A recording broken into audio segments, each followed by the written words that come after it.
കേരള പച്ചയിലേക്ക് സ്വാഗതം. ഇന്ന് നമ്മോടൊപ്പം അതിഥിയായിട്ടുള്ളത് കേരള വ്യാപാര വ്യവസായ സമിതിയുടെ സംസ്ഥാന ജനറൽ സെക്രട്ടറി ആയിട്ടുള്ള ശ്രീ ES ബിജു ആണ്. സ്വാഗതം.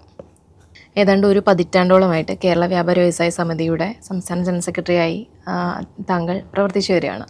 അപ്പോൾ സ്വാഭാവികമായും കേരളത്തിലെ വ്യവസായ രംഗത്ത് കഴിഞ്ഞ 10 വർഷമുണ്ടായിട്ടുള്ള വലിയ മാറ്റത്തെക്കുറിച്ച് ഏറ്റവും അധികം പറയാനുണ്ടാവുക അങ്ങേക്ക് തന്നെയാവുമെന്നാണ് ഞാൻ കരുതുന്നത്. എന്ത് മാറ്റമാണ് ഉണ്ടായിട്ടുള്ളത് കേരളത്തിലെ വ്യവസായ രംഗത്ത്? കഴിഞ്ഞ 10 വർഷക്കാലമായി കേരളത്തിലെ വ്യാപാര രംഗത്തും വ്യവസായ രംഗത്തും വലിയൊരു കുതിപ്പ് കേരളത്തിലുണ്ടായിട്ടുണ്ട്. ഇപ്പോൾ കേരളം ഒരു വ്യവസായ സൗഹൃദ സംസ്ഥാനമായി മാറിയിട്ടുണ്ട്. മറ്റ് സംസ്ഥാനങ്ങളെ അപേക്ഷിച്ച് ചെറുകിട വ്യവസായ സംരംഭങ്ങളും വൻകിട വ്യവസായ സംരംഭങ്ങളും കേരളത്തെ ആശ്രയിക്കുന്ന ഒരു പുതിയ രീതി കേരളത്തിൽ അവലംബിക്കപ്പെട്ടു. പല കാരണങ്ങൾ കൊണ്ടാണ്. ഒന്ന്, കേരളത്തിൽ മുമ്പുണ്ടായിരുന്ന അടിസ്ഥാന സൗകര്യങ്ങളുടെ അപര്യാപ്തത ഇന്ന് പടിപടിയായി മാറിക്കൊണ്ടിരിക്കുകയാണ്. ആവശ്യത്തിന് ജലലഭ്യത, ആവശ്യത്തിന് ഇലക്ട്രിസിറ്റി, തൊഴിൽ സമരങ്ങളോ മറ്റ് തൊഴിൽ പ്രക്ഷോഭങ്ങളോ ഒന്നുമില്ലാത്ത ഒരവസ്ഥ, നോക്കുകൂലി നിരോധിത സംസ്ഥാനമായി നമ്മുടെ സംസ്ഥാനം മാറി എന്ന ഒരു പ്രത്യേകത. പിന്നെ അതിനേക്കാളെല്ലാം ഉപരി സംസ്ഥാന ഗവൺമെൻറ് ആവശ്യമായിട്ടുള്ള ഒരു പിന്തുണാ സഹായം പുതിയ വ്യവസായ സംരംഭങ്ങൾക്ക് കേരളത്തിലേക്ക് കടന്നു വരാനുള്ള ഒരു സൗകര്യം ഒരുക്കി കൊടുക്കുന്നു എന്നത് ഏറ്റവും പ്രധാനപ്പെട്ട ഒരു ഘടകമായിരുന്നു. മുമ്പ് അതില്ലായിരുന്നു. വ്യവസായങ്ങൾക്ക് മുതൽ മുടക്കുന്ന വ്യവസായ സംരംഭകർ അവരുടെ ശേഷിക്കനുസരിച്ചിട്ടാണ് ഓരോ സ്ഥാപനങ്ങളും മുമ്പോട്ട് കൊണ്ടിരുന്നത്. ഇപ്പോൾ അതിന് വലിയ മാറ്റം ഉണ്ടായി.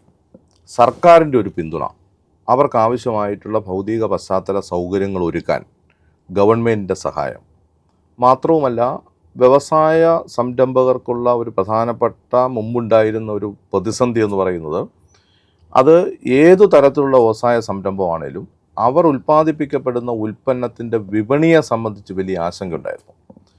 സംസ്ഥാന ഗവൺമെൻറ്റിൻ്റെ നൂതന ആശയ പ്രയോജനപ്പെടുത്തലിൻ്റെ ഭാഗമായി വിപണി കണ്ടെത്തൽ കൂടെ സർക്കാർ സഹായത്തോടു കൂടി ചെയ്യാൻ കഴിയുന്ന ഒരു പുതിയ സാഹചര്യം കേരളത്തിൽ രൂപപ്പെട്ടു. ഈ ഘടകങ്ങളെല്ലാം കേരളത്തിലേക്ക് പുതിയ വ്യവസായ സംരംഭങ്ങൾ വരാനിടവെന്ന സാഹചര്യങ്ങളാണ് കേരളത്തിലുണ്ടായത്.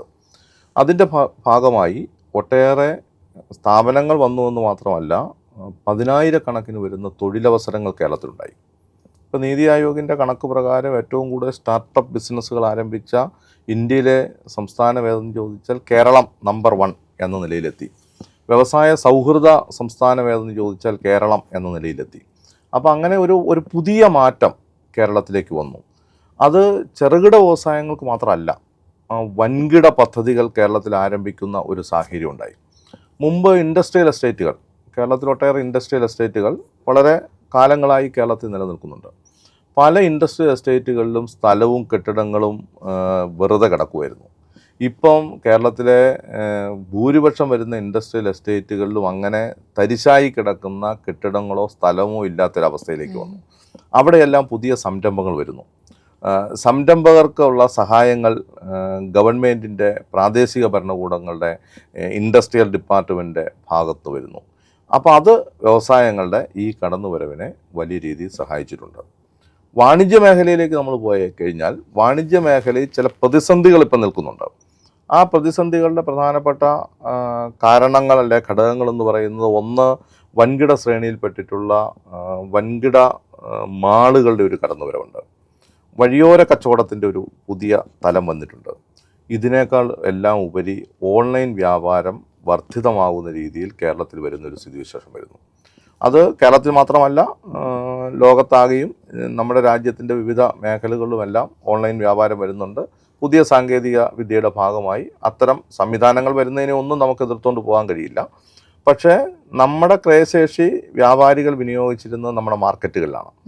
ആ മാർക്കറ്റുകളിൽ നിന്ന് ഇത് ഓൺലൈനിലേക്ക് വ്യാപാരം മാറുന്ന ഒരു പുതിയ രീതി വന്നത് ആ മേഖലയിൽ ചെറിയ പ്രതിസന്ധി സൃഷ്ടിക്കപ്പെട്ടിട്ടുണ്ട്. പക്ഷേ ആ പ്രതിസന്ധിയെ തരണം ചെയ്യാനുള്ള സൗകര്യങ്ങൾ കേരളത്തിൽ ഉണ്ടാക്കാൻ, നമ്മുടെ മാർക്കറ്റുകളുടെ ഭൗതിക സൗകര്യങ്ങൾ മെച്ചപ്പെടുത്താൻ, അതിൻ്റെ പശ്ചാത്തല സൗകര്യങ്ങൾ ഒരുക്കാൻ, ആ മാർക്കറ്റുകൾ കേന്ദ്രീകരിച്ച് കൂടുതൽ ജനങ്ങൾക്ക് അല്ലെ ഉപഭോക്താക്കൾക്ക് അങ്ങോട്ട് വരാനുള്ള സൗകര്യങ്ങളെല്ലാം ഇപ്പോൾ പ്രാദേശിക ഭരണകൂടങ്ങളുടെയും സംസ്ഥാന ഗവൺമെൻറ്റിൻ്റെയും എല്ലാം സഹായത്തോടു കൂടി രൂപപ്പെടുത്തുന്നു എന്നത് ഒരു ആശാവഹമായിട്ടുള്ളൊരു കാര്യമാണ്. ഈ മുൻപൊക്കെ ചെറുകിട കച്ചവടക്കാർ ഇപ്പോൾ വലിയ ബിസിനസ്സുകൾ കേരളത്തിലേക്ക് വരുമ്പോൾ ചെറുകിട കച്ചവടക്കാരുടെ അവകാശങ്ങൾ സംരക്ഷിക്കപ്പെടുന്നില്ല എന്ന് ഒരു പരാതി ഉണ്ടാവാറുണ്ട്. പക്ഷെ ഇപ്പം സ്ഥിതി മാറിയിട്ടില്ലേ? തീർച്ചയായിട്ടും വൻകിട കച്ചവടക്കാരോടൊപ്പം തന്നെ ചെറുകിട കച്ചവടക്കാരെയും പ്രോത്സാഹിപ്പിക്കുന്ന ഒരു സമീപനം ഇപ്പോൾ ഉണ്ടായിട്ടുണ്ട്. ഞാൻ മുമ്പ് പറഞ്ഞ ചില പ്രതിസന്ധികൾ നേരിട്ട് ബാധിക്കുന്ന ചെറുകിട കച്ചവടക്കാരെയാണ്. ഈ മാറ്റത്തിന് ഒരു ഉദാഹരണം പറയാൻ കഴിയുമോ? ചെറുകിട കച്ചവടക്കാരുടെ, അതായത് നേരത്തെ പോലെ ഒരു പ്രശ്നം ഈ ചെറുകിട കച്ചവടക്കാരുടെ ഭാഗത്ത് നിന്ന് ഇപ്പം ഉണ്ടാവാറില്ലല്ലോ. അപ്പം അത് ഏത് രീതിയിലാണ് ഇവരെ സഹായിച്ചിരിക്കുന്നത് ഗവൺമെന്റ്? ഗവൺമെന്റ് സഹായിച്ചിരിക്കുന്നു പറഞ്ഞാൽ ഈ ജനങ്ങളുടെ വാങ്ങൽ ശേഷിയിൽ ഇപ്പോൾ വർധനവുണ്ടായി. ജനങ്ങളുടെ വാങ്ങൽ ശേഷിയിൽ വർധനവുണ്ടായത് കേരളത്തിൻ്റെ കഴിഞ്ഞ ഗവൺമെൻറ് കാലത്ത് ധനകാര്യമന്ത്രിയായിരുന്ന doctor T M. Thomas Isaac sir ഒരു പുതിയ പരിപ്രേക്ഷ്യം കേരളത്തിൽ കൊണ്ടുവന്നു. അതായത് മാർക്കറ്റുകളിലേക്ക് പണം പമ്പ് ചെയ്ത് വാങ്ങൽ ശേഷി വർദ്ധിപ്പിച്ച് ഉപഭോക്താക്കൾ കൂടുതൽ ഉൽപ്പന്നങ്ങൾ വാങ്ങുന്നതിലൂടെ ഗവൺമെൻറ് ഖജനാവിലേക്ക് നികുതിയേതര വരുമാനം ഉണ്ടാകും എന്നൊരു പുതിയ കൺസെപ്റ്റ് അതൊരു ഇടതുപക്ഷ ബദലിൻ്റെ ഭാഗമായിട്ടായിരിക്കും അവതരിപ്പിക്കപ്പെട്ടത്. പക്ഷെ അത് കേരളത്തിലെ ചെറുകിട കച്ചവടക്കാർക്ക് വലിയ ഗുണമാണ് ചെയ്തത്. അത് ചെറുകിട കച്ചവടക്കാരെ പ്രോത്സാഹിപ്പിക്കാൻ ഇടവന്നിട്ടുണ്ട്. ഇപ്പോൾ കേരളത്തിൽ 62 ലക്ഷം ആളുകൾക്ക് സാമൂഹ്യക്ഷേമ പെൻഷൻ കൊടുക്കുന്നുണ്ട്. മറ്റ് ക്ഷേമ പദ്ധതികളും ക്ഷേമനിധികളും കേരളത്തിലുണ്ട്. ഇതിലേക്കൊക്കെ ഇപ്പോൾ തുടർച്ചയായി കുടിശ്ശികയില്ലാതെ പണം ആളുകളിലേക്ക് വരുന്നു. അപ്പോൾ കോടിക്കണക്കിന് രൂപയാണ് ഓരോ മാസവും സാധാരണ ജനങ്ങളിലേക്ക് വരുന്നത്. ഈ സാധാരണ ജനങ്ങളിലേക്ക് വരുന്ന പണത്തിൻ്റെ നല്ലൊരു ഭാഗം വരുന്നത് ചെറുകിട വ്യാപാരികളിലേക്കാണ്. ആ വ്യാപാര സ്ഥാപനങ്ങളിൽ നിന്ന് അവർ ഉൽപ്പന്നം വാങ്ങും. അപ്പോൾ ആ വ്യാപാര സ്ഥാപനങ്ങൾ അഭിവൃദ്ധിപ്പെടും. ഈ മാർക്കറ്റിലേക്ക് ഇതിൻ്റെ ക്രയവിക്രയം നടന്നുകൊണ്ടിരിക്കും. അത് സ്വാഭാവികമായിട്ടും ചെറുകിട കച്ചവടക്കാർക്ക് ഗുണകരമാകുന്ന ഒരു സാഹചര്യം കേരളത്തിൽ സൃഷ്ടിക്കപ്പെട്ടിട്ടുണ്ട്. പിന്നെ ഇപ്പോൾ ഇന്ത്യ അനുഭവിക്കുന്ന പ്രശ്നങ്ങളുണ്ടല്ലോ വ്യാപാര രംഗത്ത്, അമേരിക്ക ഏർപ്പെടുത്തിയിട്ടുള്ള തീരുവയുമായി ബന്ധപ്പെട്ടൊക്കെ, ഇത് എങ്ങനെ ഓവർകം ചെയ്യാൻ കഴിയും? അല്ലെങ്കിൽ ഇന്ത്യയുടെ നിലപാടിനെ എങ്ങനെ നോക്കിക്കാണുന്നുണ്ട്? ഇത് നമ്മുടെ രാജ്യം യഥാർത്ഥത്തിൽ ഒരു സാമ്രാജ്യത്വ വിരുദ്ധ പോരാട്ടത്തിലൂടെ രാജ്യത്തിന് സ്വാതന്ത്ര്യം പ്രാപിച്ച രാജ്യമാണ്. അപ്പോൾ ഇന്ത്യയിലെ ആദ്യത്തെ പ്രധാനമന്ത്രി തന്നെ ഇവിടെ ഉൽപ്പാദിപ്പിക്കപ്പെടുന്ന ഉൽപ്പന്നത്തിന് വില ലഭിക്കുന്നതിന് വേണ്ടിയിട്ടാണ് ഇറക്കുമതി ചുങ്കം ഏർപ്പെടുത്തിയത്. പക്ഷേ ഇപ്പോൾ മാറി മാറി വന്ന ഗവൺമെൻറ്റുകൾ ഇറക്കുമതി ചുങ്കം പടിപടിയായി കുറച്ച് ഉൽപ്പന്നങ്ങൾ ചുങ്കരഹിതമായി ഇങ്ങോട്ട് ഇറക്കുമതി ചെയ്യാനുള്ള സൗകര്യം നമ്മുടെ രാജ്യത്ത് കൊണ്ടുവന്നു. അത് സ്വാഭാവികമായിട്ടും ഇവിടെ ഉൽപ്പാദിപ്പിക്കപ്പെടുന്ന ഉൽപ്പന്നം നമ്മുടെ ഉൽപ്പാദന കേന്ദ്രത്തിൽ തന്നെ കെട്ടിക്കിടക്കുന്ന സ്ഥിതി ഉണ്ടായി. അത് കാർഷിക മേഖലയെ ബാധിച്ചു, വ്യാവസായിക മേഖലയെ ബാധിച്ചു. ഇപ്പോൾ പുതുതായിട്ട് കേന്ദ്ര ഗവൺമെൻറ് കൊണ്ടുവന്ന് ഇപ്പോൾ അമേരിക്കയുമായി ബന്ധപ്പെട്ട് ഉണ്ടാക്കിയിട്ടുള്ള ഈ ഒത്തുതീർപ്പ് വ്യവസ്ഥകൾ എന്ന് പറയുന്നത് ഇന്ത്യയിലെ വ്യാവസായിക രംഗത്തെയും വാണിജ്യ രംഗത്തെയും വലിയ രീതിയിൽ ബാധിക്കാൻ പോകുന്നതാണ്. കാരണം ഇവിടുന്ന് കയറ്റുമതി ചെയ്യുന്ന ഉൽപ്പന്നങ്ങൾക്ക് 18% ടാക്സ്, അമേരിക്കയിൽ നിന്ന് ഇങ്ങോട്ട് ഇറക്കുമതി ചെയ്യുന്ന സാധനങ്ങൾക്കൊന്നും ടാക്സ് ഇല്ലാതെ ഇന്ത്യൻ കമ്പോളത്തിൽ വിറ്റഴിക്കാം. അപ്പോൾ ഇവിടെ ഉൽപ്പാദിപ്പിക്കപ്പെടുന്ന ഉൽപ്പന്നം കയറ്റുമതി ചെയ്യുമ്പോൾ ആ കയറ്റുമതിക്കാണ് ടാക്സ്. അവിടെ അതിൻ്റെ വിൽപ്പന സ്വാഭാവികമായിട്ടും കുറയും. മറ്റു രാജ്യങ്ങളിൽ നിന്ന് ഇതേ തരത്തിലുള്ള ഉൽപ്പന്നങ്ങൾ അമേരിക്കയിലേക്കും കയറ്റുമതി ചെയ്യുന്നുണ്ട്. അപ്പോൾ ആ ഉൽപ്പന്നങ്ങൾ ഇന്ത്യയിൽ നിന്ന് കയറ്റുമതി ചെയ്യുന്ന ഉൽപ്പന്നത്തെക്കാൾ വില കുറച്ച് അവിടെ വിൽപ്പന നടത്തും. അത് നമ്മുടെ കയറ്റുമതിയെ വലിയ രീതിയിൽ ബാധിക്കും.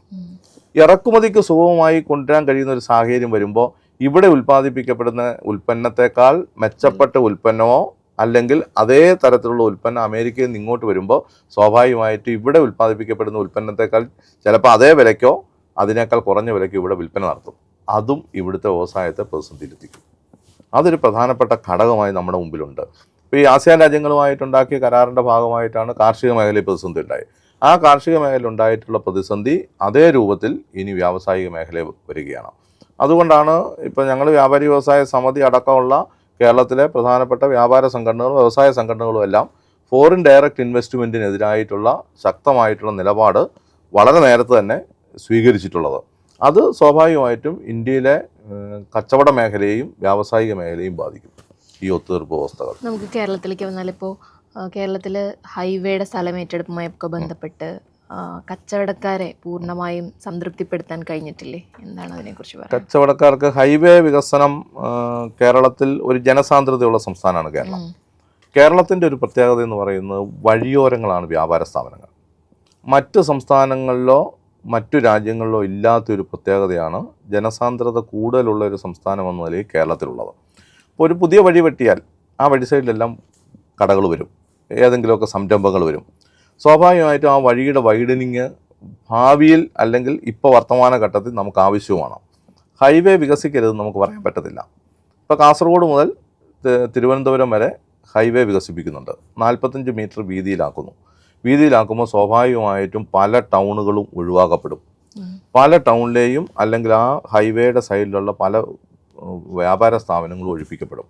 വ്യാപാരി വ്യവസായ സമിതി പറയുന്നത് അനിവാര്യമായിട്ടുള്ള അത്തരം വികസനം വരുന്ന സന്ദർഭത്തിൽ ഒഴിപ്പിക്കപ്പെടുന്ന കച്ചവടക്കാർക്ക് മതിയായ നഷ്ടപരിഹാരവും പുനരധിവാസവും വേണം. ഇപ്പം ചില സ്ഥലങ്ങളിൽ അത് നടക്കുന്നുണ്ട്. പക്ഷേ ഹൈവേ വികസന അതോറിറ്റിയോ കേന്ദ്ര സർക്കാരോ അതിനാവശ്യമായിട്ടുള്ള ഫണ്ട് നീക്കിവെക്കപ്പെടുന്നില്ല എന്നതാണ് ഒരു പ്രധാനപ്പെട്ട പ്രശ്നം.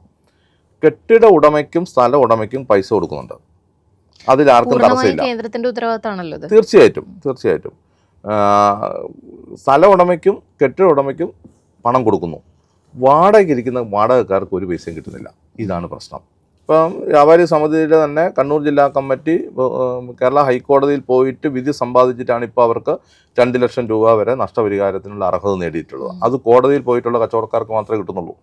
ഞങ്ങളുടെ നിലപാടെന്ന് പറയുന്നത് ഹൈവേ വികസനമാണെങ്കിലും മറ്റു തരത്തിലുള്ള വികസന പ്രവർത്തനങ്ങളാണെങ്കിലും നടക്കുമ്പോൾ സ്വാഭാവികമായിട്ടും അവിടുന്ന് ഒഴിവാക്കപ്പെടുന്ന അല്ലെങ്കിൽ ഒഴിപ്പിക്കപ്പെടുന്ന വാടകക്കാരായിട്ടുള്ള കച്ചവടക്കാർ കൂടെ മതിയായ നഷ്ടപരിഹാരം ഉറപ്പുവരുത്തണം എന്നതാണ് വ്യാപാരി വ്യവസായ സമിതി മുന്നോട്ട് വെക്കുന്ന ഏറ്റവും പ്രധാനപ്പെട്ട ഒരു മുദ്രാവാക്യം എന്ന് പറയുന്നത്. പിന്നെ തിരഞ്ഞെടുപ്പ് വരികയാണ്. കേരളത്തിലെ കച്ചവടക്കാരെ, ചെറുകിട കച്ചവടക്കാരായിക്കോട്ടെ വൻകിട കച്ചവടക്കാരായിക്കോട്ടെ സംതൃപ്തിപ്പെടുത്താൻ കേരളം ആര് ഭരിക്കണമെന്നാണ് തോന്നുന്നത്? കേരളം സ്വാഭാവികമായിട്ടും കഴിഞ്ഞ 10 വർഷക്കാലം കേരളത്തിലെ വ്യാപാര രംഗത്തും വ്യവസായ രംഗത്തും ഇത്രയേറെ അഭിവൃദ്ധി ഉണ്ടാക്കിയെടുക്കാനുള്ള സാഹചര്യം സൃഷ്ടിച്ചത് കേരളത്തിലെ ഇടതുപക്ഷ ജനാധിപത്യ മുന്നണി അധികാരത്തിൽ ഉണ്ടായിരുന്നുകൊണ്ടാണ്. ഒരു വ്യക്തമായിട്ടുള്ള കാഴ്ചപ്പാട്, ക്രിയാത്മകമായിട്ടുള്ള ഇടപെടൽ, അതിൻ്റെ എല്ലാം ഒരു തുടർച്ച ഉണ്ടാവണമെന്ന് കേരളത്തിലെ വ്യാവസായിക സമൂഹവും വാണിജ്യ സമൂഹവും സ്വാഭാവികമായിട്ടും ആഗ്രഹിക്കും. ഒരിടതുപക്ഷ സാന്നിധ്യം കേരളത്തിൽ ഉണ്ടാവുക എന്നത് വ്യാപാരികളും പ്രതീക്ഷയോടുകൂടി കാണുന്നൊരു കാര്യമാണ്. അത്തരം ഒരു തുടർച്ച ഉണ്ടായെങ്കിൽ മാത്രമേ ഈ വന്നിട്ടുള്ള കുതിപ്പ്, ഇപ്പോൾ ഒരു കുതിപ്പുണ്ടായിട്ടുണ്ട്, ആ കുതിപ്പ് തുറന്നു കൊണ്ടുപോകാൻ കഴിയൂ എന്നാണ് ഞങ്ങൾ വിശ്വസിക്കുന്നത്. ശരി.